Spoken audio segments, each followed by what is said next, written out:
మృత్యోర్మా మృతంగమయ. తదుపరి భాగం. శంకరం గారు వింటున్నారు. గురించి మాటలు పేరుస్తున్నాడు. అసలు జరిగిందేమిటి? జీవితంలో అవ్యాజమైన కరుణావాహిని అంతర్వాహినిగా ప్రవహిస్తూనే ఉంటుంది. కానీ మనిషి దాన్ని గుర్తించకుండా నీహారికల వెంట పరుగులు తీస్తాడు. కష్టాల ఎడారిలో మెటీరియలిస్టిక్ అస్తిత్వం కోసమని అర్థం తెలియని ప్రయాణం ఇది. టాల్స్టాయ్ రాసిన సూర్యాస్తమయం లోపల దొరికే భూమి కోసం పరిగెడుతూ ప్రాణాలు బలిచ్చిన వ్యక్తి కథ గుర్తుకొస్తుంది. ఈ మాటలు ఎవరో చదివి మీ ఎడిటోరియల్ చాలా అద్భుతంగా ఉంది రాఘవ అంటున్నారు. ఇది ఒక జర్నలిస్ట్ కమ్ ఆర్టిస్ట్ ఇంట్లో చిన్న గెట్ టుగెదర్. ఒక ప్రముఖ పత్రికలో పనిచేస్తున్న అతనికి కథకుల్ని, రచయితల్ని, అందమైన వాళ్ళని, బాగా మాట్లాడే వాళ్ళని ఒక చోట చేర్చి కాస్త టీ లాంటిది పోసి మాట్లాడించడం మహా సరదా. కానీ కోరికలో ఉన్న బలం తీరడంలో లేదు. అతనికి ఎప్పుడూ ఈ సమావేశాలు పూర్తయిన తర్వాత తలకాయ నొప్పి మిగిలి మళ్ళీ పిలవకూడదురా బాబు అనిపించేట్లు చేస్తాయి. అయినా మాండు. ఆ మీటింగ్స్కి అతను మానసవీణ అని పేరు పెట్టాడు.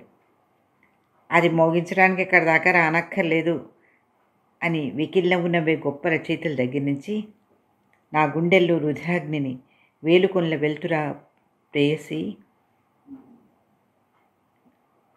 అని గాలిపు కాపీ అయినా కవిత్వంగా కూర్చుకొచ్చి చదివేద్దాం అనుకునే కుర్రకారుల వరకు అందరూ అతనికి పరిచయస్తులే. ఆ జర్నలిస్ట్ పేరు విరించి. అతని అసలు పేరేమో కానీ ప్రపంచానికి అతని పేరు మాత్రం అదే. ఏమాత్రం జర్నలిజం వంటబట్టకపోయినా, మేధస్సు జ్వలించకపోయినా, తెలివితేటలుండి పలుకుబడి లేని సబ్ ఎడిటర్ల మధ్య తలకాయ దూర్చి బొప్పులు కట్టించుకుని దుఃఖపడి ఓదార్చుకుని నాకు ఈ పేరే సరి, బ్రహ్మల 4 తలకాయలు చాలా వసలు ఈ దిక్కుమాలిన ఉద్యోగానికి అని తిట్టుకుని సిగరెట్లు కాల్చేసి రిజిగ్నేషన్ లెటర్ రాసి పొద్దున్న లేచి చించేసి ఆఫీస్కి పోతూ ఉంటాడు అతను. ఆంధ్రదేశపు ఒక పల్లెటూళ్ళలో పుట్టి పెరిగిన అతనికి సౌందర్యారాధన ఎక్కువే. కానీ అది ఒక్కటే జీవితానికి పనికిరాదుగా. కాలువలో నీరెండే దరహాసాలు చూస్తూ చింత చెట్టు కింద కూర్చుని వెదురుతో వేణువు చేద్దామని ప్రయత్నిస్తుంటే ముసలి తాతమ్మ గారి మునిమనవరాలు విసిరేసిన జామకాయ తగిలి తలెత్తి చూశాడు. అంతలావు శరీరంతో పిట్టగోడ మీదుగా వంగి చూస్తూ కన్ను కొట్టింది ఆ పిల్ల. ఒళ్ళంతా జలధరించి పారిపోయి ఇంటికొచ్చేశాడు. కానీ ఆ తర్వాత ఆ పిల్లే విరించి తన్నేదో చేయబోయాడని కావాలని యాగి చేసుకుంది. విస్తుపోయాడు అతను. ఆ పిల్లకు ఇందులో ఉన్న ఎగో సాటిస్ఫాక్షన్ ఏమిటి అసలు? అదేమిటొదినా ఆ పిల్ల అసలు? వదినగాని వెనకాలే ఆపకుండా మాట్లాడుతూ వంట ఇంట్లోకి వెళ్ళాడు విరించి. సర్లేవయ్యా కూర్చో భోజనానికి అంది సుభద్ర నవ్వుతూ. ఎండలో చెడ తిరిగి ఇప్పుడు వచ్చాడు అన్నానికి యధవా గొణుగుతోంది అతని తల్లి దుర్గమ్మ గదిలో నుంచి. కానీ సుభద్రకు ఎల్లరి మద్దంటే విపరీతమైన సానుభూతి. ఆమె పెళ్ళికి అతను అడ్డాల్లో బిడ్డ. అసలు మన సాంఘిక వ్యవస్థలోనే ఒక విచిత్రం ఉంది. సున్నితము, సుకుమారము, నిరంతర చైతన్య స్ఫూర్తితో స్పందించే స్త్రీత్వం ఒక్కసారి ఒళ్ళు విరుచుకుంటే ఏమవుతుందో గ్రహించి సంఘం ఉలికిబడి ఉంటుంది. సృష్టికర్త అంతర్ముఖుడైనప్పుడు ప్రకృతి శివతత్వాన్ని పొందితే ప్రళయం నిద్రలేస్తుందేమో అని అందులో కూడా భైద సౌందర్యం ఉంది చూసే కళ్ళకి. కానీ యోగి, నిశ్చలాత్ముడు అయిన వ్యక్తికి తప్ప ఆ సంపూర్ణ స్త్రీత్వం అర్థం కాదు. మిగతా ప్రపంచం ఆ విలాసాతిహాసాన్ని చూసి మూర్ఛిల్లుతుందేమో కానీ సౌందర్యానికి సౌకుమార్యం, స్త్రీత్వానికి మాతృత్వం ఉగ్ర నరసింహగుడికి చందనపూతల, తిల్లయ్య కాళికి మంచి నూనె కుంకుమాభిషేకంలా ఏర్పడి ఉంటుంది. పసుపు రాసిన పాదాలు, శుక్రవారం అని కాబోలు కాశీపోసి కట్టుకున్న రేషన్ పట్టు చీర, పాంజేబులు, ఎర్రటి కుంకుమ, ఆర్ద్రతో తడిసి కరిగిందా అనిపించే కాటిగా, ఒంటిరాయి ముక్కుపడక. ఏమిటయ్యా అలా చూస్తున్నావు? మంచినీళ్ళు ఇవ్వగో అన్న సుభద్ర. వదిన దేవత. ఆ కళ్ళల్లో ఎప్పుడూ ఆప్యాయత, సౌందర్యాలే. వదిన అన్నయ్య వంక ఎలా చూస్తుందో గమనించాల్సిందే. ఛీ అని తన చిలిపి ఆలోచనకు మనసులోనే లెంపలేసుకుంటూ భోజనం ముగించి చేయి కడుక్కొని లేచాడు. అసలు ఆడది పుడుతూనే మహానటి. ఈ ప్రపంచమే ఒక రంగస్థలం. మనం అందరం మన పాత్రలు నటించిపోవడానికి వచ్చామన్న షేక్స్పియర్ చాలా కరెక్ట్గా చెప్పారు. అది ఆడవాళ్ళ విషయంలో మరీ కరెక్టు. స్త్రీ చూసే చూపులోనే ఆమె ఆంతర్యం ప్రతిబింబిస్తుంది. స్వచ్ఛమైన నీటిపైన వెన్నెల్లాగా స్పష్టంగా తనకు తోచింది చెప్పేస్తూ ఉంటుంది చూపులతో. కానీ ఆమె భర్తకు ఒక రకంగా, బిడ్డకు మరొక రకంగా, పరాయి వారికి మరొక రకంగా, ఇలా క్షణక్షణాలుగా చూసే చూపుతో తన జీవన నాటకంలో యవనికలు వేసుకుంటున్న శ్రీమూర్తి కన్నా అసలు మహానటి ఎవరు? అసలు ఈ స్త్రీ హృదయం అనేది ఒక పెద్ద ప్రశ్నార్థకం అనిపిస్తుంది. గబుక్కున ఆలోచిస్తూ బయటకు అనేసాడు విరించి. నవ్వేసింది వదిన. ప్రతివాడికి ఆ ప్రశ్న ఉదయిస్తే బోల్డ్ కాలక్షేపం. ఈ ఆలోచనలు సరే, కానీ ఆ పిల్ల సంగతి ఎక్కడ బయట పెట్టుకో. అసలే అల్లరైపోయింది ఆ కుటుంబం. ఒక్కబడి పెడుతూ మందలింపు, కానీ అక్కడే స్తంభానికి అనుకుని కూర్చుందామె.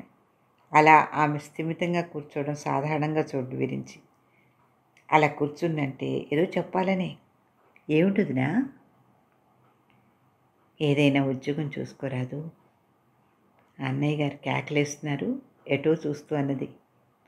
చేతి నుండి ఎర్రగాజుల మీద తలుపు సందురించి ఎండ పడుతుంది. తలెత్తి చూశాడు వదిన సుభద్ర. ఆమెకు చాలా కథ ఉన్నది. నిండు గంగా నదిలా తొణకనట్లు ఉండే ఆమె ఆంతర్యంలో ఆనాటి పతివ్రతల ఆభిజాత్యం, అభాగునుల ఆవేదన, ఋషిపత్నుల వైరాగ్యం ఉన్నాయి. ఆ తర్వాత జీవితంలో ఎక్కడ అలాంటి దృశ్యం, అలాంటి శ్రీమూర్తి మద్రాసులో ఈ దిక్కుమాల ఇరుకు వీధుల్లో ఒంటిరాయి మేడ మీద పాకలు అద్దెకుంటున్నప్పుడు తారసపడ్డ అరవ ఆడబడుచుల్లో కానీ, సాయంత్రాలు సముద్రపు ఒడ్డున కనబడే నార్త్ ఇండియన్ ఆడపిల్లల్లో కానీ, సినిమా ప్రపంచపు మేకప్ సౌందర్యాగ్నుల మధ్య కానీ ఎంతమందిని చూసినా వదిన లాంటి పరిపూర్ణమైన స్త్రీమూర్తి తారసపడలేదు. ఆ చెప్పవలసిన మాట ఏదో అనేసి మాట్లాడకుండా కొంగుపరుచుకుని స్తంభం వారగా తల కింద చేయబట్టుకుని పడుకుంది వదిన.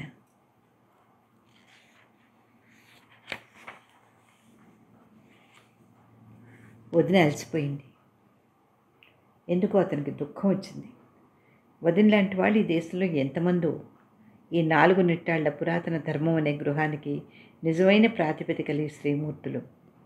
కానీ వీళ్ళని చాలా తేలిగ్గా, సులభంగా వీరి ఆంతర్యాన్ని, అనుభవాల్ని అణిచేసి కేవలం ఒక పసుపు తాడుతో కట్టేయగలది సంఘం. ఇదేమిటని ఎవ్వరూ అడగరు. దీనికి వాళ్ళలో జీవన్మరణ రేఖల మధ్య సున్నితంగా కదిలే ఆత్మార్పణే కారణం. సుభద్ర పెద్ద ఉన్నవాళ్ళింటి పిల్లేం కాదు. 2000 కట్నం లాంఛనాలతో ఇచ్చి చేయి కడుక్కున్నాడు ఆమె తర్వాత 5గురిని కన్నా ఆ తండ్రి.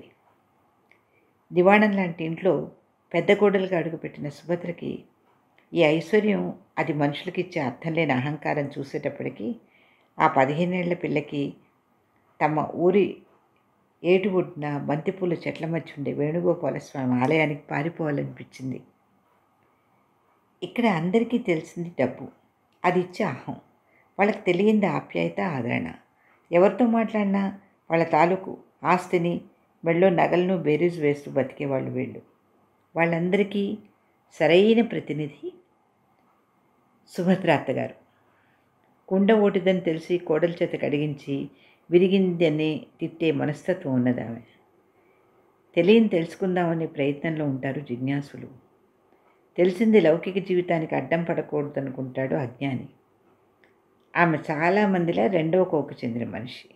ఆమె అసంతృప్తికి కోడలు ఒక ఆట బొమ్మ. శుక్రవారం తులసికి పసుపు పూయాలని తెలీదు, ఆడదానివి కాదు అంటూ పొద్దున్నే భీకరమైన రంకెలేస్తున్న అత్తగారిని చూసి ఆశ్చర్యపోలేదు సుభద్ర. అదే అలవాటైపోయింది ఆమెకి. అంతకుముందు వారం తులసి కోటకి పసుపు రాస్తుంటే అంత చేటుపాటు తెలియని సంసారం అయితే ఇలా, దరిద్రాలకు ఐశ్వర్యం పడితే ఇట్టాగే ఉంటుంది మరి, కట్ట తెగినట్టే. తులసి చెట్టు కాస్త పసుపు కుంకుమ పెడితే సరిపోతుంది, ప్రతివారం మెత్తక్కర్లేదు అంటూ ఆవిడ చేతులు కాళ్ళు తిప్పుతూ చేసిన అభినయం ఇంకా గుర్తుకుంది సుభద్రకి. మళ్ళీ ఈ వారం ఇలా. ఆవిడకి కావాల్సింది ఆవిడ మాట చెల్లడం. ఆ మాటల వెనకాల ఔచిత్యం లేదు. శుక్రవారం పూట ముత్తైదువై ఉండి భర్తను శాపనార్థాలు పెట్టి శోకాలు తీయడం, ఇంటి మధ్యన కూర్చుని పేలు తీసుకోవడం, ఇవన్నీ ఏ కుల స్త్రీ లక్షణాలు అని ఆవిడని అడిగేవాళ్ళు లేరు. వయసుతో గౌరవాన్ని తెచ్చుకున్న వాళ్లతో సమాజం పడే బాధలు కోకొలలు. ఆ పడ్డటూరులో మెడనిండా కాసుల పెర్లతో చారెడు పసుపు చిటికెడు కుంకుమతో మెరిసిపోయే దుర్గమ్మ అదృష్టవంతురాలు, పెద్ద ముత్తైదు అందరికీ. అక్కడ అమాయకులకు, అక్షరం రాని వాళ్ళకి ఆమె ప్రైమరీ స్కూల్ చదువు ఎక్కువ. కర్మ సిద్ధాంతం నమ్మే మనుషులు ఆమె ఎంత పుణ్యాత్మురాలు కాకపోతే ఇంత అదృష్టవంతురాలు అవుతుంది అని ఆమెను అందలం ఎక్కించడం అలవాటైపోయింది. కానీ అదే నిజమైతే వచ్చే జన్మకు ఏం దాచుకుంటున్నావమ్మా అని ఆమెను అడిగేవాళ్ళు లేరు. మరి ఆమె భర్త ఈ భార్య గద్దరితనంతో ఏనాడో వేదాంత అయిపోయి ఉంటాడు. ఏమన్నా మాట్లాడు. సర్వశోభాయమానంగా ఉండే ఇళ్లలో ఈ దౌర్భాగ్యపు అహంకారపూరితమైన ఆడవారి వల్ల, వారి అజ్ఞానం వల్ల కొన్ని తరాలు తీరని శాపాలకు గురవుతాయి. పైగా వీరి అజ్ఞానం, అహంకారం కేవలం ఇల్లాలతనం చోటున దాక్కుని దిక్కులేని వాళ్ళందరికీ అక్రమ సంబంధాలు, దరిద్రులందరికీ దొంగతనాలు అంటగట్టగలవు. దేవుడు, వేదాంతం, పురాణాలు, కర్మ సిద్ధాంతం ఇవన్నీ వీళ్ళకి ఉపోషాలకి, పిండి వంటలకి, 10 మందిలో మేము అధికులం అనిపించుకోవడానికి, భయంకర డాంభికత్వానికి ఉపయోగపడతాయి. కానీ తమలో నిరంతరం జ్వలించే ఆత్మజ్యోతి దర్శనానికి ఎంత మాత్రం ఉపయోగించవు. దేవుడు లేడు అనుకోవడం భయమేమో, కానీ ఉన్నాడు అనుకోవడం అడ్డం వీళ్ళకి. ఈ అజ్ఞాన అంధకారాల మధ్య మరీ అయోమయంగా కనిపించేవాడు భర్త ఆమెకి. ఆ తల్లి ఎన్ని తిట్టినా మాట్లాడు. తనకు తోచింది, చేతనైంది ఆయన పని చేస్తాడు. అతను చేసే కర్ణిక పని అదేమంత కష్టం కాదు. నువ్వు నోరు మూస్తావా లేదా? ఒకరోజు అస్త్రసంచి వేళ తెగ తిట్టిపోస్తున్న దుర్గమ్మను చూసి నేరుగా ఇంట్లోకి వస్తూ ఒక అరుపు అరిచాడు రఘు. ఉలిక్కిపడిన సుభద్ర దేవుడికి దీపం పెడుతూ ఇంటిల్లి పాదే అదిరిపోయారు. ఏమన్నావురా? మీదికి వస్తూ అడిగింది దుర్గమ్మ, కళ్ళు ఎర్రం చేస్తూ. అంతటి మనిషి అలా అరిచేటప్పటికీ వణికిపోయింది సుభద్ర. సిగ్గులేదు? ఆడదానే కాదు, రోడ్డు మీదకి వినిపించేట్లు ఏమిటి అరుపులు? వచ్చాయి. ఒక్క విదిలించి దొడ్లోకి కాళ్ళు కడుక్కోడానికి వెళ్ళిపోయాడు సుభద్ర పెద్ద మరిది రఘు. ఇంటిల్లిపాది అవాక్కైపోయారు. పటికి బెల్లం కోసం దేవుడి గూడు దగ్గరికి వచ్చిన విరించి వదినగారి కొంగులో ముఖంతో కప్పేసుకున్నాడు. భయంతో కుంచుకుపోతున్న అతన్ని దగ్గరగా తీసుకుంది సుభద్ర. నేరుగా వచ్చి పేట వేసుకుని మూత పెట్టిన దిబ్బరొట్టె కంచంలో పెట్టుకుని వదిన ఆవకాయ అని అరిచి తిని వెళ్ళిపోయాడు రఘు. కానీ ఆ రోజు మొట్టమొదటిసారిగా ఆ ఇంట్లో విప్లవం తలెత్తిందని, దానికి పరోక్షంగా సుభద్ర బలైపోతుందని కళ్ళు కూడా అనుకోలేదెవరు. ఆ రాత్రి దుర్గమ్మగారి పెడబొబ్బలు, శాపనార్థాలు, మామగారి మౌనం, ఆడబిడ్డల సతాయింపు వీటన్నింటి నుంచి పారిపోయి ఇంటి పెరట్లో కాస్త దూరంగా ఉన్న వేప చెట్టు దగ్గర మంచం వేసుకుని చీకట్లో కూర్చుంది సుభద్ర. ఆమె మనసు తడిసి ఉబ్బిన దేవదారు చెక్కలాగా బరువుగా ఉంది. ఇదిగో తీసుకో. ఆ చీకట్లో ఒక చెయ్యి ఆమె మంచం మీదకు వంగింది. భయపడి ఒక కరుపు అరవబోయింది. నేనే వదిన, రఘుని, తీసుకో, నీకు నేరేడు పళ్ళు ఇష్టం అని తెచ్చాను. అవాకై అలాగే చీకట్లో అప్పుడే రూపుదిద్దుకుంటున్న ఆ 16 ఏళ్ల పిల్లాడిని చూస్తూ కూర్చుండిపోయింది సుభద్ర. ఎక్కడి నుంచో నెగడు చుట్టూ లంబాడీలు నృత్యం చేస్తున్న సంగీతం ఒక పక్క, పసిబిడ్డ ఏడుపు, ఎక్కడో కాపులంట్లోంచి పొగ, సవితి చంద్రుడు. సుభద్ర భర్త పొలం నుంచి వచ్చినట్టున్నాడు. గబక్కని లేచి వెళ్ళిపోయింది లోపలికి ఆ పిలుపుకి. ఆ రాత్రి రఘు భోజనానికి రాలేదు. ఎక్కడ తిరుగుతున్నాడు వెధవ రాని. అత్తగారి అరుపులకి సమాధానం చెప్పలేదు సుభద్ర. అంతకుముందే తాను చూశానంటే ఏం ముప్పోనని మాట్లాడకుండా వంటిల్లు కడిగి ముగ్గు పెట్టి బయటపడింది. పుట్టిన 3 నెలలకే తల్లి మళ్ళీ నెల తప్పితే తలచెడిన మేనత్త తీసుకెళ్ళింది రఘుని పెంచడానికి. కృష్ణా జిల్లా పల్లెటూరులో మోదుగు చెట్టును ఆనుకుని ఉన్న పెంకుటింట్లో సాయం సంధ్య వేళ దీపబుడ్డి వెలిగించుకుని తాటాకు విసనకర్రతో విసురుకుంటూ తత్వాలు పాడే ఆ మేనత్ అంటే చాలా ఇష్టం రఘుకి. ఆమె మహాసౌందర్యవతి. ఆమె కాంతి రెప్పలపైన తెలుపు, గులాబీ రంగు కదిలి వర్ణం, కాటుకు పెట్టినట్టుండే కళ్ళు, గులాబీ పెదవులు, తీర్చిదిద్దినట్లుండే పలువరుస, మరోసారి చూడాలనిపించే మనిషి ఆమె. పొట్టుపోయి పంటకాలం నుంచి తెచ్చిన నీళ్లు ఈ కష్టాలేవి ఆమెను కదిలించలేదు. ఎందుకో ఆమె భర్త పోయిన తర్వాత మనోవర్తి 4 ఎకరాలతో విడిగా వేరే ఊళ్ళో ఉండేది. అంతేగాని అన్నగారులను ఆశ్రయించలేదు. ఆమె దగ్గర మతిభ్రష్టుడైన ఒక వ్యక్తి ఉండేవాడు. వయసులో ఆమె కన్నా 20 ఏళ్ళు పెద్దయిన ఆయన ఆమె భర్తకి సవితన్నగారట. అత్తగారి ఆస్తికి మిగిలిన ఏకైక వారసుడు. అతని పిచ్చి ఏమంత ప్రమాదకరమైందేం కాదు. ఎవరిని బాధించేది కాదు. పొలాల గట్టును తిరుగుతూ సైకతిలింగాలు చేస్తూ స్నానాలు జపాలు చేస్తూ తిరిగేవాడు అతను. ఆమెకు ఆయనకు ఏమిటి అనుబంధం అంటే సమాధానం లేదు. ఆయన లోకంలో ఆయన ఉంటే ఆమె ఆయన్ను చూస్తూ కూర్చునేది. పిచ్చి లేదు ఏం లేదు, ఆ ముదృష్టపడు, దానికి రంకు మొగుడు, మాకు తెలీదా ఏంటి, హాయిగా 4 ఎకరాల కొండ మీద ఐవేస్తూ ఇక్కడ మా దగ్గర ఉండొచ్చుగా, రంకు నేర్చినమ్మ బొంకు నేర్చదా అని దుర్గమ్మ గారు చేతులు 2 గాల్లో తిప్పుతూ దుమ్మెత్తి పోసేది ఆడపడుచును గుర్తుకొచ్చినప్పుడల్లా. కొంచెం పెద్దవాడైన తర్వాత నాకు అత్తయ్య ఆయన ఎవరు అని అడిగితే ఆకాశం కొండ కలిసే చోటు చూస్తూ నవ్వి ఊరుకునేదామె. పసిబిడ్డగా ఉన్నప్పటి నుంచి రఘుని ప్రాణంలా పెంచింది ఆవిడ. వెచ్చటి ఆవిడ స్పర్శలో తత్వాలు వింటూ హాయిగా నిద్రపోయేవాడు రఘు. ఆమె మంచితనం, సౌందర్యం, స్వాతంత్రం అతని వ్యక్తిత్వంపై చెరగని ముద్రలు వేశాయి. ఎప్పుడైనా ఆవిడతో తల్లిగారి ఊరు వచ్చినా తల్లి ఏదో ఒక రకంగా ఆవిడతో తగు వేసుకోవడం చూసి చిరాకు పుట్టేది అతనికి. కానీ మేనత్త మాత్రం దుర్గమ్మ గారిని చూస్తూ మూర్ఖపు పసిబిడ్డ మీద జారి పెడుతున్నట్టు నవ్వేది. దాంతో ఈవిడ మరింత రెచ్చిపోయేది. తల్లి మీద అంతర్లీనంగా పరమ భయంకరమైన జుగుప్స విరిగిపోయింది రఘుకి. కారణం ఇది అని చెప్పలేకపోయేవాడు. ఏ ఆడది తల్లిలా మాత్రం ఉండకూడదు అనిపించేది అతనికి. హాయిగా సాగుతున్న రఘు జీవితంలో అత్తయ్య పిచ్చిబావు గారి మరణం చెరగని ముద్ర వేసింది. వీళ్ళ ముగ్గురు ఒకప్పుడు దాయం ఆడుతూ ఉండేవాళ్ళు. ఆ పెద్ద ఆయన పక్షాన పందాలు కూడా తానే వేసి న్యాయంగా ఆడేది అత్తయ్య. ఓడిన వాళ్ళు గెలిచిన వాళ్ళకి ఖర్జూర పండించుకోవాలి. అవి కూడా ఆమె అందరి తరఫున తెచ్చిపెట్టేది కంచంలో. ఆ రోజు ఆట చూస్తూ ఏదో పిచ్చి నవ్వు నవ్వుకున్నాడు ఆయన. రంగా నువ్వే గెలిచావు అంటూ తలెత్తిందామె. ఆమె వంక సూటిగా చూస్తూ సన్నగా నవ్వి పక్కకు జారి పడిపోయాడు ఆయన. గబుక్కున ఆ మనిషిని గుండెలకు హత్తుకుంది అత్తయ్య. ఆయన వెర్రిచూపు, ఆమె కన్నీరు, శేషించిపోతున్న వెన్నెల, మిణుకు మిణుకుమంటున్న దీపం, దూరంగా ఎక్కడో పెళ్లి భజంత్రీలు, ఇంటిని ఆనుకున్న సరస్సులో కప్పల జీవన్మరణ సమీక్ష, ఇవన్నీ ఎప్పటికీ మర్చిపోలేకపోయాడు రఘు. ఆ తర్వాత అతను చూసిన అనేక కృత్రిమ జీవన సరళుల్లో విరామ సంగీతం నా రాత్రి ఎప్పుడూ గుర్తుకొస్తుండేది అతనికి. ఆ తర్వాత ఆమె ఇల్లు అమ్మేసి పొలం రఘు పేరు రాసి వెళ్ళిపోయింది. ఎక్కడికో. కొంతమంది కాశీకి అన్నారు. దాదాపు 15 ఏళ్ల ప్రాయంలో అపరిచితుడిలా తన సొంత ఇంటికి వచ్చాడు రఘు. కొన్ని మధ్యతరగతి జీవితాల్లో డబ్బిచ్చే హోదా, అధికారం చిన్నప్పటి నుంచి తెలుస్తుంది.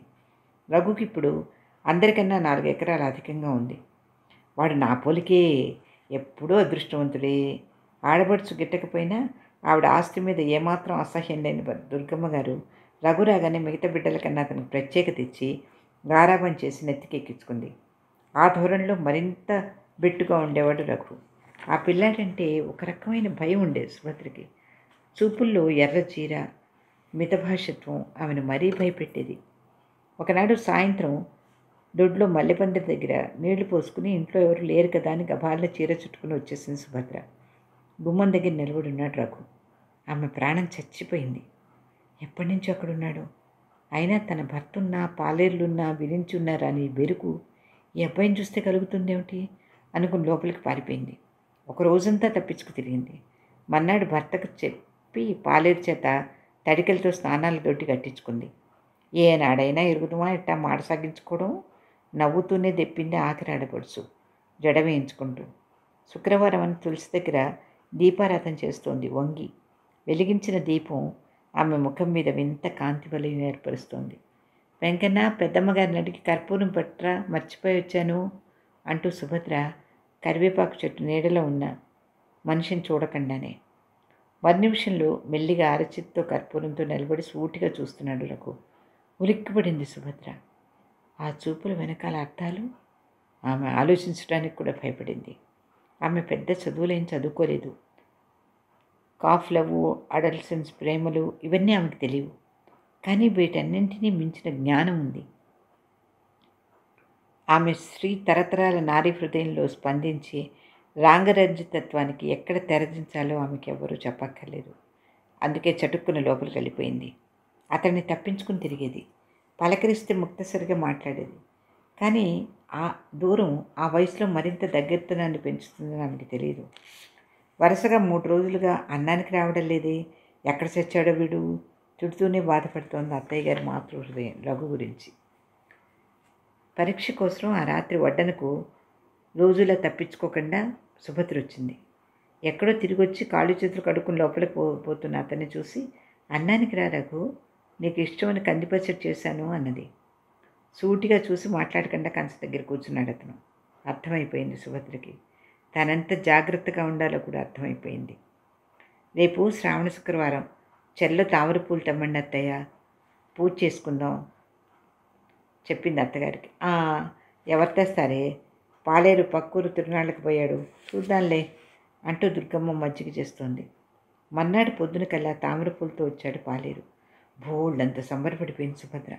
అమ్మవారే కరుణించేసింది అనిపించింది. లేకపోతే వాడికి ఈ ఆలోచన తీసుకురావడం ఏమిటి?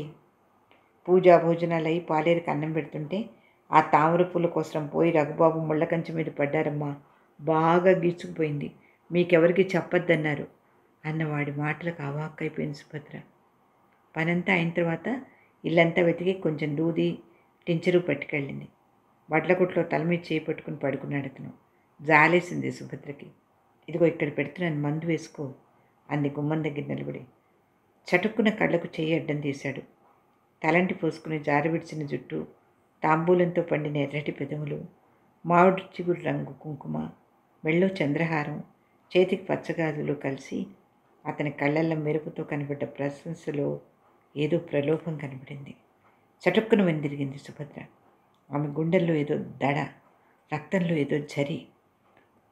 చిన్నమ్మగారు ఇయ్యాలు చాలా బాగున్నారు, కొత్త చీరేంటి పలకరించింది చాకలి రత్తి. ఆ తర్వాత ఆడదానిలో నిద్రిస్తున్న సౌందర్యం మెరుపై అంబరమై మహార్ణవమై ప్రజ్వరించి తటిల్లత సౌందర్య దీప్తిగా వెలగడానికి కేవలం కొత్త చీర సరిపోదని తెలియదు పాపం దానికి.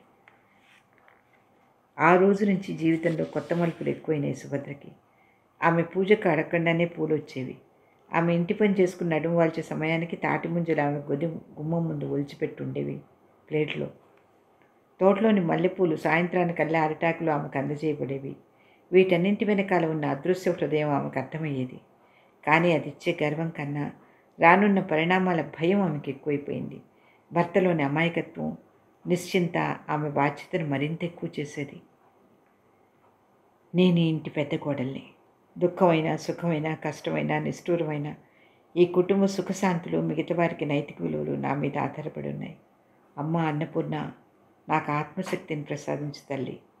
ఏ ప్రలోభాలకి లొంగకుండా నీలో కలిసిపోయే అనుభూతి నాకు ప్రసాదించు అని వెండుకుండల్లో దీపాలు వెలిగించి ఎర్ర మందారాలతో దేవిని అలంకరించి ప్రార్థించేది సుభద్ర.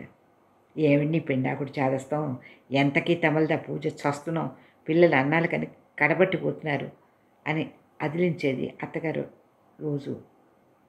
ఎక్కడి నుంచి వచ్చాడో మరోసారి తగుబెట్టుకున్నాడు రఘు. సుభద్రకు తెలుసు తన్ని ఎవరేమన్నా అంటే అతను ఊరుకోడని. కానీ ఎలా అతను ఆపడం? ఆమె చిన్న బుర్రకు ఈ సమస్యకు పరిష్కారం తెలియలేదు. ఇది మరొక రకం ఆడదాని సమస్య అయితే పరిష్కారం ఎలా ఉండేదో. కానీ ఈ వ్యక్తి సుభద్ర అవడం వల్లే సమస్య. రఘుకు 18 ఏళ్ళు దాటాయి. యవ్వనం మరింత విప్లవాన్ని రేపుతుంది కదా. ఎక్కడెక్కడో తగాదల్లో తలదూర్చేవాడు. ఏ పని చేసినా అతిగా చేసేవాడు. పొద్దున్నే చెర్లో దూకితే సాయంత్రం దాకా ఇదేవాడు. పట్టణానికి సినిమాకి పోతే 3 ఆటలు చూసుకొని వచ్చేవాడు కాదు. తగాదాలకు దిగితే ఎదుటి మనిషిని స్పృహ తప్పేదాకా కొట్టేవాడు. ఎన్ని విషయాలు విన్నా ఏమనేది కాదు సుభద్ర. ఆమె వినాలని, ఏదో అనాలని మరీ మరీ చేసేవాడు.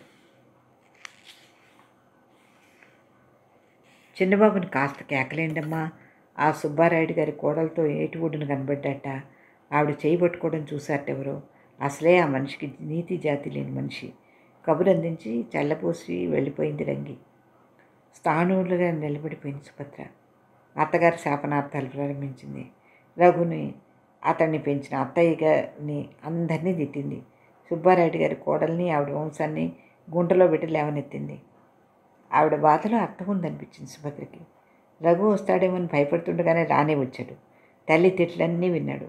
కానీ చాలా చిత్రంగా నోరు మెదపలేదు. సుభద్రను ఒక్క చూపు చూసి వెళ్ళిపోయాడు. ఆ కళ్ళల్లో వెటకారానికి ఒళ్ళు మండిపోయింది సుభద్రకి. ఒళ్ళు మర్చిపోయేటంత కోపం వచ్చింది. నేరుగా అతనితో పాటు గదిలోకి వెళ్ళి నిలబడి, ఏమిటి నీ ఉద్దేశం? ఆ మనిషి ఎట్లాడుతో తెలుసా? గట్టిగా అడిగింది. ఒక్కసారి ఆమె వంక చూసి గడ్డం మీద చేయి పెట్టుకుని రాసుకుంటూ ఎటో చూస్తున్నాడు అతను. వచ్చి నవ్వు అణుచుకుంటున్నాడు. అది అస్సలు భరించలేని విషయం. బగ్గుమనిపోయింది సుభద్రకి. మాట్లాడమే.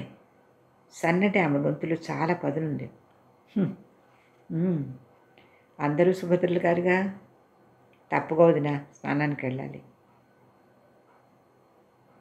అంత మెత్తగా చెప్పి అవాక్కై నిలబడ్డ ఆమెను తప్పించుకుని స్నానానికి వెళ్ళిపోయాడు. ఇలా ఈ జీవనాటకం ముగిస్తే ఎలా ఉండేదో కానీ సుభద్ర పాపం అంత అదృష్టవంతురాలేం కాదు. పూర్ణం బూర్లు మీ ముఖంలా ఉన్నాయి. ఏమిటిది? మామగారు కేకలేస్తున్నారు. అవి చేసింది చిన్నాడపడుచు. ఆ విషయం తెలియదు పాపం ఆయనకి. విస్తట్లో నుంచి దూరంగా పెట్టాడు రఘు. సుభద్ర చేసిందే పాపం. పాకం కుదురుండదు. చిన్నాడపడుచు చటుక్కునంది. అప్పటిదాకా విడిగా తీసిపెట్టినవి నెయ్యి వేయించుకుంటుంటున్నాడు రఘు.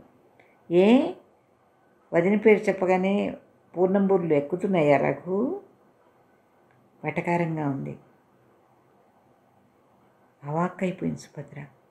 ఆవిడ మాటల్లో వెటకారమే కాదు, మరేవేవో అర్థాలు కూడా. బర్మాముడి, ఆర్టిఫిషియల్ దుద్దులు, తెల్లటి ఛాయ, మొహానికి రాసే రోజా రంగు పౌడరు, ఇవన్నీ బస్తీలో ఉండి వచ్చే ఆవిడ లక్షణాలు. ఆవిడకి యావత్తు ప్రపంచం మీద ఎందుకో తెలియని అసూయ. ఎప్పుడు ముక్కు చిట్లించేసి కళ్ళద్దాల్లోంచి చూస్తూ తప్పులు వెతకడానికే ప్రయత్నిస్తూ ఉంటుంది. 3 పిల్లలు, మంచి భర్త ఉన్న ఆవిడ ఎప్పుడు ఎవరి మీదో ఒకరి మీద తన అసూయ గుమ్మరిస్తూనే ఉంటుంది. ఒక దీపావళి పండక్కి పులిహార కలిపితే చాటుగా ఆవిడ అందులో గుప్పెడు ఉప్పు కలపడం చూసిన సుభద్ర ఎవరికని చెప్తుంది? దాని వెనుక వస్తువు పాడవడం కన్నా మరొక ఆడదానికి పేరు రాకూడదనే అసూయ ఉంది. ఆవిడ పుట్టింటికి వచ్చినప్పుడల్లా ఆమె పట్ల చాలా జాగ్రత్తగా ఉంటుంది సుభద్ర. ఆమె ఉన్నన్నాళ్ళు ఆమె కన్నా నదురుగా ఎక్కడ కనిపిస్తానోని వేలుముడితో జిడ్డు మొహంతో ఉంటుంది. ఏమిటా వడ్డీ స్వరూపం, నా కూతురు చూడు కళకళ్ళాడుతూ అని అత్తగారి కేకలేసినా లక్ష్య పెట్టదు. ఈ మాటల కన్నా ఆడబడుచు అసూయ సహింపలేంది. అటువంటి మనిషి ఇవాళ భళ్ళున ఒక మాట అంది. ఆ మాట అప్పుడెవరు పట్టించుకోకపోయినా అనుమాన బీజాలు మాత్రం నాటపడ్డాయి. నీతి జాతి లేని ఆడవాళ్ళ వల్ల కొంపలు కూలుతాయమ్మా అని దీర్ఘాలు తీస్తూ మాట్లాడేది అత్తగారు. రఘు భోజనానికి రావడం లేదు పిల్లమ్మ, అతి వంకరగా అనేది ఆడబడుచు. ఇవన్నీ గ్రహించింది సుభద్ర.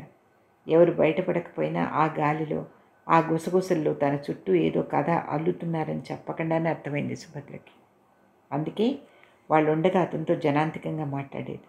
వాళ్ళు లేనప్పుడు అస్సలు పట్టించుకునేది కాదు. ఇది తెలివి తక్కువ నిర్ణయం అని అప్పట్లో తెలియదు. మనుషులు నిందవేయడానికి ఆధారాలు ఎక్కర్లేదని. రఘులో ఎందుకో పుట్టిన ఈ కార్చిచ్చు తను నిర్లక్ష్యం చేయడం వల్ల మరింత భగ్గుమంటోందని ఆమెకు అర్థం కావడానికి కొన్ని రోజులు పట్టింది. కార్తీక మాస స్నానాలతో మనసుకు శరీరానికి కూడా అలుపుతో జ్వరం వచ్చింది సుభద్రకి. ఆమెను పట్టించుకున్న వాళ్ళెవరూ లేరు. జ్వరం ఉన్న నాళ్ళు లంకణాలు, ఆ తర్వాత చింతకాయ పచ్చడితో పచ్చం. ఇది మామూలే. ఆ రాత్రి ఆమెకు విపరీతమైన జ్వరం. భర్త పని మీద బయటకు వెళ్ళాడు. ఆమె చెయ్యిని ఎవరో ముట్టుకున్నట్టు అనిపించింది. చటుక్కున లేచింది కాళ్ళలాగా. రఘు ఆమె జ్వరం చేయి కళ్ళకు ఆనించుకుంటున్నాడు. ఒక్కసారి గుండె గుబేలుమంది. ఇంటి నిండా జనం.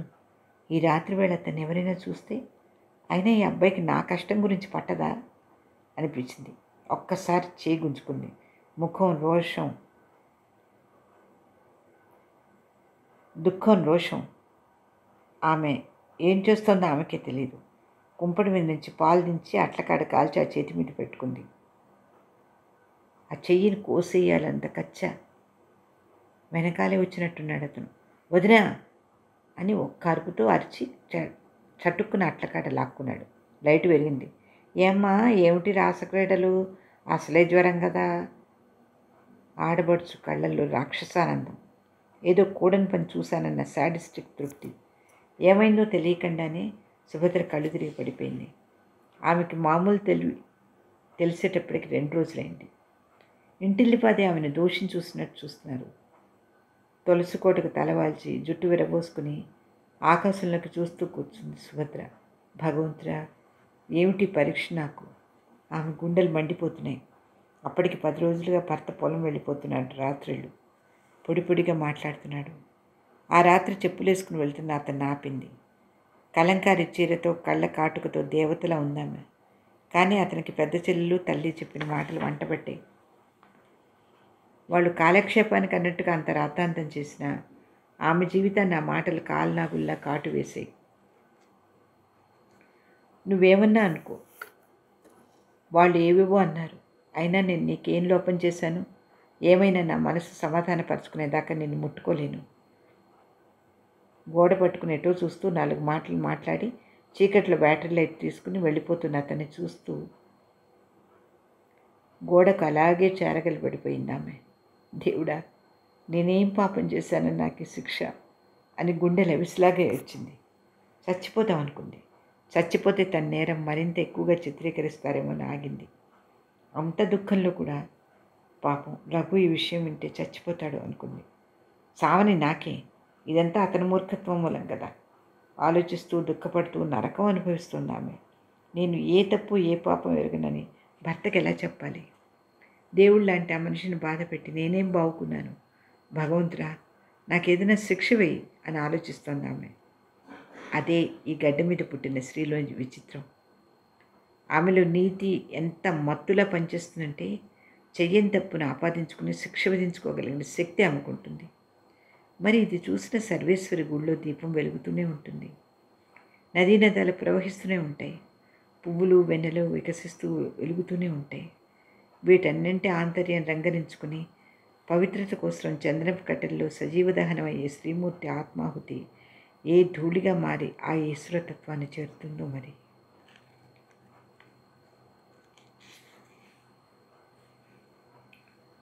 ఆంతర్యం నిద్రలేచిందంటే అది కార్చిచ్చు కావచ్చు. తన్ను తాను చెయ్యని తప్పుకు హారతిగా అర్పణం చేసుకుంటున్న ఆమెకి అమాయకుడైన తన భర్తను రక్షించమని ప్రార్థించి ఉపవాసాలు చేస్తున్న ఆమెకి ఒకరోజు మధ్యాహ్నం వడ్లగది పక్కన పాలేరు పళ్ళాన్ని రంగితో తప్పు చేస్తూ కనపడ్డ భర్తను చూడగానే చరాచర ప్రపంచం వణికి ముక్కలైందనిపించింది. ఆమెలో రక్తం గడ్డగట్టుకుపోయింది. గిరక్కను వెనక్కి తిరిగి గదిలో కూలిపోయింది. ఆడదే కట్టుదాడుతున్నప్పుడు ఉప్పు కారం తిని మొగాడు చేస్తాడా? అత్తగారికి తెలుసు కాబోలు ఆమె వినేట్లంటోంది. పొయ్యి కట్టెల మధ్య ఎదురుగుండా ఎసరు కుతకుతలాడుతోంది. మెదడు కాలిపోతున్నట్లు అనిపించింది. గడ్డం మోకాలు కానించుకుని అలాగే కూర్చుండిపోయింది. రఘు నీకేమైనా చెప్పాడే అమ్మాయి? మెల్లిగా తలెత్తి చూసింది. అత్తగారి మాటల్లో ఎన్నో అర్థాడు. ఊళ్ళో లేడు, కాలేజీలో చేరతాట. ఇప్పుడప్పుడే రాను, నా పొలం డబ్బు పంపించమని రాశాడు చెప్తోంది ఆవిడ. విని ఊరుకుంది సుభద్ర. ఎంత హాయిగా వెళ్ళిపోయాడు. కానీ ఆలోచిస్తున్న కొద్దీ అతని మీద కోపం రావడం లేదు ఆమెకి. శరీరాన్ని మనసుని అప్పగించిన భర్త, చాకిరి పొందుతున్న అత్తగారి కుటుంబం, వీళ్ళలో ఎవరికి నిజాయితీ ఉందని, ఎవరు తన దుఃఖాన్ని పంచుకుంటున్నారని. ఆ వెలుతురులేని తాటాకు వంట వసారాలు ఆమె కన్నీళ్ళెరికిన నేలకి ఆ అగ్నిదేవుడితో అంకితమైపోయాయి. ఎన్నో రాత్రులలా శూన్యంలో చూస్తూ పడుకునేది. కళ్ళు నొప్పులు పుట్టేదాకా నక్షత్రాలు లెక్క పెట్టేది. మనసు నిద్రపోయేదాకా పంచాక్షర మంత్రం చదువుకునేది. ఎక్కడో ఈ అండాండాల్లో పవిత్ర భారతదేశంలో, ఆంధ్ర రాష్ట్రంలో, మారుమూల పల్లెటూళ్ళు దురదృష్టవంతురాలని ఒక శ్రీమూర్తి దుఃఖంలో చేసే ఆ పంచాక్షరి జపం ఆ పరమశివుడికి వినపడిందో లేదో కానీ అర్ధరాత్రి వేళ ఆమె భుజం మీద పడ్డ బరువైన చేతి స్పర్శకి ఉలిక్కిపడి లేచింది. పక్కనే భర్త. నా పవిత్రత మీద నమ్మకం వచ్చిందా? నాకన్నా పవిత్రులైన ఎంతమందిని ముట్టుకున్న తర్వాత ఈ నమ్మకం వచ్చింది? నేను నీ భార్యనా, వాళ్ళలో ఒకదాన్నా? నేను ఏ రకంగా నీకు ఎక్కువని? ఎన్ని మాటలు ఒక్కసారిగా సంధించిన బాణాల్లా ఆమెలో ఎక్కుబట్టి నిలబడ్డాయి. పరాపశ్యంతి మధ్యమ, ఇవి దాటిన ఆ మాటలు మంత్రాక్షరాలై వైఖరి రూపం ధరించలేదు. కారణం, ఇవి సంఘస్వరూపానికి కూకటి వేళ్లతో కదిలించి యాసిడ్తో కాల్చేస్తాయి. అంత పని ఆమెలో క్షమ కలిగించి నారీత్వం చేయలేదు. సంఘం పూజించే నైరాశ్య దేవతలు, కర్మమూర్తులు ఎప్పటికప్పుడు స్త్రీలోని లావాన్ని అణిచేసి ఆత్మాభిమానాన్ని జోకొట్టి సంప్రదాయాల పొరల మధ్య సమాధి కట్టి పూజ చేసి గౌరవించబమ్మంటారు. అందుకే ఆ రాత్రి సుభద్ర నిర్లిప్తంగా లొంగిపోయింది. కానీ తన చేతుల్లో నలుగుతున్నది చిలిపిగా సౌందర్య దీప్తితో ఆత్మ సౌందర్యంతో వెలిగే స్వర్ణమూర్తి సుభద్ర కాదని, సర్వస్వాన్ని ఈశ్వరార్పణం చేసి కేవలం పాంచభౌతిక శరీరాన్ని కోరికలు తీర్చే సమితిగా మారిన సుభద్రని అతనికి తెలియదు. కనీసం ఆలోచన కూడా రాదు మగవాడికి. కామం శ్మశానాగ్ని లాంటిది. దానికి చంద్రపు కట్టెల, పన్నెట్టి పువ్వుల, తుమ్మ చెక్కల అన్న ఆలోచన ఉండదు. కాల్చడం ఒక్కడే తెలుసు. సగవట్టు మగవాడి కోరికలకి అంతే తెలుసు. మరి సుభద్రలో అన్నీ చచ్చిపోయినా ఆప్యాయత అణిగిపోలేదు. ప్రతి ఒక్కరిని అదే ఆప్యాయతతో ఆదరించేది. ఇంత కథకి ఎదుగుతున్న విరించి ప్రత్యక్ష సాక్షి. అతనికి ఈ కథలో చాలా వంతు తెలుసు. అందుకే వదిన దేవత అతనికి. ప్రతి శ్రీమూర్తుల్లోనూ ఆవిడని దర్శించడానికి ప్రయత్నించేవాడు. అప్పుడప్పుడు రఘు డబ్బు కోసం వచ్చి 2 రోజులు ఉండి వెళ్ళిపోయేవాడు పల్లెటూరులో. కాలగర్భంలో అనుమానాలు, కావేశాలు కలిసిపోయినా సుభద్రలో వెనకట సజీవమూర్తి లేదు. రఘు అసలు ఆమెతో మాట్లాడేవాడు కాదు. పట్నంలో చదువు పూర్తి చేసుకోగానే అక్కడే ఎవరో ఒక అమ్మాయిని పెళ్లి చేసుకున్నానని ఇంటికి పిడుగులాంటి ఉత్తరం రాశాడు రఘు. ఇంట్లో అందరూ ఏకమై చాలాసేపు చర్చించుకున్నారు. కానీ ఆర్థికంగా స్వతంత్రుడు, మొండివాడు అయిన అతన్ని ఇదేమిటి అని ఎవరు అడగలేరు. ఆ కోపం ఆ పెళ్లి కూతురు మీదకి తిప్పుకుని ఎలాంటిదో, ఏ మత్తు పెట్టి వేళ్ళలో వేసుకుందో, సినిమా పెళ్ళేమో అంటూ రకరకాల వ్యాఖ్యానాలు చేసి తృప్తిపడ్డారు. సుభద్ర అసలు ఏ విషయంలోనూ కల్పించుకోలేదు. రఘుకు పెళ్ళయిందని తెలియగానే పని కట్టుకుని చూడ్డానికి వెళ్ళాడు విరించి. తెల్లగా, నాజుగ్గా, నొక్కుల జుట్టుతో చాలా బాగుంది చిన్న వదిన లక్ష్మి. 2 రోజుల్లోనే ఆమె చాలా అర్థమైపోయింది అతనికి. ఆమెకు చాలా కోపం. మెటీరియలిస్ట్ వరల్డ్ మీద విపరీతమైన కోరిక, డబ్బు, నాహం, అనాగరికత అంటే అసహ్యం. ఈ లక్షణాలన్నీ నచ్చలేదు విరించికి. ఆ మాట అనలేదు. కానీ రఘుతో ఇంట్లో ఎవరికీ చెప్పకుండా ఇంత తొందరపడ్డామేమిట్రా అని మాత్రం అన్నాడు. ఏమని చెప్పాలరా? అయినా ఎందుకు చెప్పాలి? చాలు, ముందు కారు, ఇల్లు, బ్యాంక్ బ్యాలెన్స్ ఉన్న పిల్లని కావాలనుకున్నాను, దొరికింది. ఆ అమ్మాయికి తండ్రి తప్ప ఎవరు లేరు. ఆయన రిజిస్టర్ మ్యారేజ్కి ఒప్పుకున్నారు. జరిగిపోయిందంతే. మరి నీకు మేమందరం ఉన్నాం కదరా. కొంచెం బాధగా అనిపించింది విరించికి రఘు మాటలకి. ఓరేయ్, ఒక విషయం చెప్పనా విరించి? ఈ 7 ఏళ్ళ ఇంటికి దూరంగా ఈ మహాపట్నంలో ఉండి చాలా నేర్చుకున్నాను నేను. అన్నీ బాగుంటే అందరూ ఉంటారురా. కానీ మనకేం కావాలో ఎవరికి అక్కర్లేదు. ఎంతసేపు వాళ్ళ లెక్కల ప్రకారం మనం ఉండాలనుకుంటారు. ఆ రకంగా మనని వాళ్ళు చట్రాల్లో బిగించి సుఖపెడుతున్నాం అంటారు. మనం దొరక్క తప్పించుకుంటే ఎదురు తిరిగామని ఏడుస్తారు. ఏ బంధుత్వాలు, ఏ ఆప్యాయతలు, ఈ వ్యవస్థ. అతని ఆవేశానికి నవ్వుకున్నాడు విరించి. చిన్నక్కయ్య నువ్వు తన పెళ్ళికి లాంఛనాలు ఇవ్వలేదని గోల్ చేస్తుందిరా నవ్వుతూ అన్నాడు. ఆవిడిక ఇస్తాను లాంఛనాలు, రమ్మను. ఒరేయ్, ఒక విషయం, వీళ్ళెవరూ నాకు కనబడకుండా ఉంటే ఆరోగ్యం. అతని మాటల వెనకాల కాలిపోతున్న అతని ఆంతర్యం ఉంది. సుభద్రకు జరిగిన అన్యాయం ఉన్నది. విరించికి చాలా అర్థమైంది. కానీ ఎవరేం చేయగలరు? రఘు మగవాడు కాబట్టి తప్పించుకున్నాడు. వదిన ఎలా తప్పించుకోగలరు? కనపడప్పుడల్లా మాట్లాడుకోవడాలు, ఆడబడుచుగా ముత్తైదులుగా కూర్చుని వాయినాలు అందుకోవడాలు, ఇవన్నీ మామూలే. ఇప్పటికీ వదిన చిన్నక్క కాళ్ళకి దండం పెడుతుంది. పండగ నాడు భర్త కాళ్ళకు, అత్తగారి కాళ్ళకి దండం పెడుతుంది.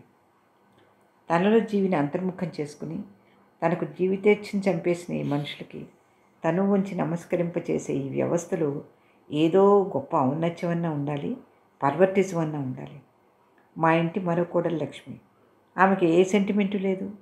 అందుకే వదినలాగా ఏ బాధ్యత, ఏ నందా కూడా మోయదేమో. కానీ సుభద్ర అంటే ఆరాధించే రఘు మరి లక్ష్మి లాంటి సరిగ్గా వ్యతిరేకమైన అమ్మాయిని ఎలా ఇష్టపడ్డాడు? చిన్నవతన ఎలా దొరికిందన్నయ్య? గబాల్ని అడిగేశాడు ఆలోచనలోంచి. సింపుల్. అందరికీ సుభద్రలు దొరకరు కాబట్టి. నోట్లో సిగరెట్ పెట్టుకుని ఒక చేత్తో కార్ డ్రైవ్ చేస్తున్నా అన్నాడు. అవాక్కైపోయాడు విరించి. ఏమిటి వీడి ఉద్దేశం? అంటే వదిన చెయ్యని నేరానికి శిక్ష అనుభవించింది తన వల్లే కాబట్టి తన చుట్టూ అభేద్యమైన కోట కట్టుకుని అందులో ఎవరిని అడుగుపెట్టనీయకుండా ఒంటరిగా అందులో కుమిలిపోతున్నాడా వీడు? అందుకే భార్యగా అధికారాలు చెలాయించే అమ్మాయి, తన మనసు గురించి ఆలోచించిన అమ్మాయిని చేసుకుని తనకు తాను శిక్ష విధించుకుంటున్నాడా? తల తిరిగిపోయింది విరించికి. ఏదో అడుగుదాం అనుకునే లోపల, దిగు, స్టేషన్ వచ్చింది, అందరిని అడిగానని చెప్పు. కార్ రివర్స్ చేస్తూ వెళ్ళిపోతున్న అన్నగారిని చూస్తూ నిలబడిపోయాడు విరించి. ఈ కథంతా గుర్తుకొచ్చింది విరించికి. అలా పడుకున్న సుభద్ర వంక కన్నార్పకుండా చూస్తున్నాడు. కళ్ళ కింద చారలు, తల్లో అక్కడక్కడ నెరిసిన వెంట్రుకలు, నీటిదాలు కోటలో నిద్రపోతున్న ఆత్మ. పిల్లల్లేని ఆ మాతృమూర్తికి అందరి మీద ఆప్యాయతే. ఇప్పటికీ ఆమె మారలేదు, సహనం పోలేదు. పక్షవాతం వచ్చిన అత్తగారికి, కీళ్లవాతం వచ్చిన మామగారికి సేవలు చేస్తూనే ఉంది. చేస్తున్న ప్రతి పని పూజలాగా చేస్తుంది. ఈ అనంత జీవనయాత్రలో ఇది ఒక మజిలీ అని ఆమె అనుకోవడం లేదేమో, కానీ ఆమె జీవన విధానం మాత్రం అదే. నువ్వు ఏదైనా ఉద్యోగం చేయరాదు అని వదిన కేకలేగానే ఎవరో స్నేహితుడి రికమెండేషన్ మీద ఫ్రీలాన్స్ జర్నలిస్ట్గా జీవితం ప్రారంభించి ఒక పేరెన్నికగన్న పత్రికలో స్థిరపడ్డాడు విరించి. మీ సమస్యలు, ప్రశ్నలు reachgigi@gmail.com ఈమెయిల్ ఐడికి మెయిల్ చేయండి. ఈ వీడియో కనుక మీకు నచ్చినట్లయితే లైక్ చేయండి, షేర్ చేయండి, సబ్స్క్రైబ్ చేయండి. జలంధర్ గారి బుక్స్ కోసం కాంటాక్ట్ చేయవలసిన అడ్రస్